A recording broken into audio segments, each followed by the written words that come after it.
അപ്പം ഞാനിപ്പോൾ ഇരിക്കുന്നത് നമ്മുടെ സ്വന്തം തൊട്ടാവാടിൻ്റെ സ്റ്റാളിലാണ് കേട്ടോ. അതാ ഇയാളാണ് തൊട്ടാവാടിയല്ല നമ്മുടെ സ്വന്തം വിപ്പാവാടി. അപ്പം നമ്മൾ സ്നേഹത്തോടെ വീന്ന് വിളിക്കും കേട്ടോ. അപ്പം നമ്മുടെ വീട് സ്റ്റാളിലുള്ള സാധനങ്ങൾക്കെല്ലാം നല്ല വിലയാണ് കേട്ടോ. അപ്പോൾ ഈ കുട്ടികൾക്കാണെങ്കിൽ അവിടുത്തെ ബ്രേസ്ലെറ്റ് ഒക്കെ വാങ്ങാൻ വേണം, എന്നാലോ വില കുറച്ചിട്ട് കിട്ടേ വേണം. അതിപ്പോൾ എന്തായാലും നടക്കുന്ന കാര്യമില്ല. അപ്പം എന്നോട് കുറേ റെക്കമെൻഡ് ഒക്കെ ചെയ്ത് ഒന്ന് പറയോ ചേച്ചി ഇതൊന്ന് വാങ്ങാൻ വേണ്ടിയിട്ട് എന്നൊക്കെ. നമ്മുടെ മോനെ നടക്കില്ല, ഭയങ്കര വിലയാണ്, തീ പിടിച്ച വിലയാണ് കേട്ടോ അവരുടെ സാധനങ്ങൾക്കൊക്കെ. അവരെ പറഞ്ഞിട്ടും കാര്യമില്ല, നല്ല കഷ്ടപ്പാടുണ്ട് കേട്ടോ ഈ സാധനങ്ങളൊക്കെ ഉണ്ടാക്കിയെടുക്കാൻ വേണ്ടിയിട്ട്. ഈ ഒരു കാര്യം ചെയ്ത് നോക്കിയപ്പോൾ എനിക്ക് മനസ്സിലായി ഈ പണിയൊക്കെ ചെയ്യാൻ എത്രത്തോളം കഷ്ടപ്പാടുണ്ടെന്ന്. കാണുന്ന പോലെ എല്ലാം നല്ല നയിപ്പുണ്ട് കേട്ടോ. ഇതിപ്പോൾ ഞാൻ ഉണ്ടാക്കിക്കൊണ്ടിരുന്നത് ഒരു ബ്രേസ്ലെറ്റ് ആണ് കേട്ടോ. ഈ ആണെങ്കിൽ ഇവിടെ എത്തിയപ്പോൾ തൊട്ട് നമുക്ക് ഒരുമിച്ച് ബിസിനസ് ചെയ്യണ്ടേ, നമുക്ക് ബിസിനസ് പാർട്ണർ ആവാ, തായ്ലാൻഡിൽ പോവാ, നമുക്ക് അവിടെ ബിസിനസ് ഒക്കെ തുടങ്ങാന്ന് പറഞ്ഞ പുറകെ നടക്കുന്നുണ്ടായിരുന്നു കേട്ടോ. ആ ഒരു വർത്താനത്തിൽ ഒരൊറ്റയടിക്ക് ഞാൻ തായ്ലാൻഡിൽ എത്തിയിട്ടോ. ബെസ്റ്റ് വീടും വീട്ടുകാരെയും പറ്റിച്ച് വന്നൂടായിപ്പോയിട്ട് നടക്കുന്ന എന്നോട് ബിസിനസ് ചെയ്യാം. എന്നാലും രണ്ടും കൽപ്പിച്ച് ഞാനൊന്ന് ഇരുന്നു. കുഴപ്പമില്ല, നമുക്കൊന്ന് നോക്കാലോ. നടന്നാ തായ്ലാൻഡ്, ഇല്ലെങ്കിൽ ചട്ടി, അത്രേ ഉള്ളൂ. അപ്പോൾ ഇതാണ് കേട്ടോ നമ്മുടെ സ്വന്തം തായ്ലാൻഡിന്റെ സ്റ്റാള്. ഞാനാണെങ്കിൽ അവിടെ പോകുന്നത് വൈകുന്നേര സമയങ്ങളിലാണ് കേട്ടോ. സമയത്താണെങ്കിൽ അവിടെ നല്ല തിരക്കുണ്ടാവും.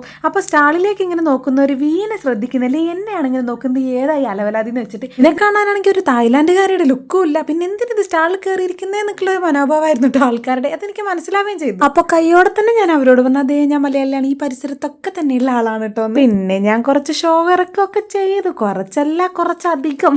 തായ്ലാൻഡുകാരും ആഫ്രിക്കക്കാരും ഒക്കെ ആയിട്ടുള്ള ബന്ധം, ഇതൊക്കെ എന്ത് അറിയാത്തവരുടെ മുന്നിൽ നമുക്ക് ഷോ ഇറക്കാം, ഈ അറിയുന്ന ആൾക്കാരുടെ മുന്നിൽ നമുക്കൊന്നും ചെയ്യാൻ പറ്റില്ല. വൻ കളിയാക്കലായിരുന്നു കേട്ടോ എന്നെ. ഞാൻ ഉണ്ടാക്കിക്കൊണ്ടിരിക്കുന്ന ഈ ബ്രേസ്ലെറ്റ് എന്ന് പറയുന്ന ഒരു നൂല് കൊണ്ട് ഉണ്ടാക്കുന്നതാണ് കേട്ടോ. അതൊരു പ്രത്യേക രീതിയിൽ ഇങ്ങനെ മെടഞ്ഞുണ്ടാക്കുന്നതാണ്. അങ്ങനെ കുറച്ചു നേരം ഞാൻ അവിടെ ഇരുന്ന് മെനക്കെട്ടിട്ടുണ്ടായിരുന്നു. അങ്ങനെ അതും കഴിഞ്ഞ് ഞാൻ വീക്ക് കുറച്ച് ഫ്രൈഡ് റൈസ് വാങ്ങി കൊടുക്കാൻ വേണ്ടി പോയതായിരുന്നു. ഈ ഈവനിങ് സമയം ആയതുകൊണ്ട് നല്ല തിരക്കായിരിക്കും, നല്ല സെയിൽ നടക്കുന്ന ടൈം ആട്ടോ. സെയിൽ മുടക്കണ്ട, ഞാൻ എന്തായാലും പോയി വാങ്ങിയിട്ട് വരാമെന്ന് പറഞ്ഞിട്ട് അങ്ങനെ വാങ്ങിക്കൊണ്ട് കൊടുത്താട്ടോ. സ്റ്റേജ് പ്രോഗ്രാം ഒരു സ്ഥലത്ത് നടക്കുന്നുണ്ട്. അങ്ങനെ വീക്കിലുള്ള ഫുഡും വാങ്ങിക്കൊടുത്ത് നമ്മൾ നേരെ വീട്ടിലേക്ക് പോയി.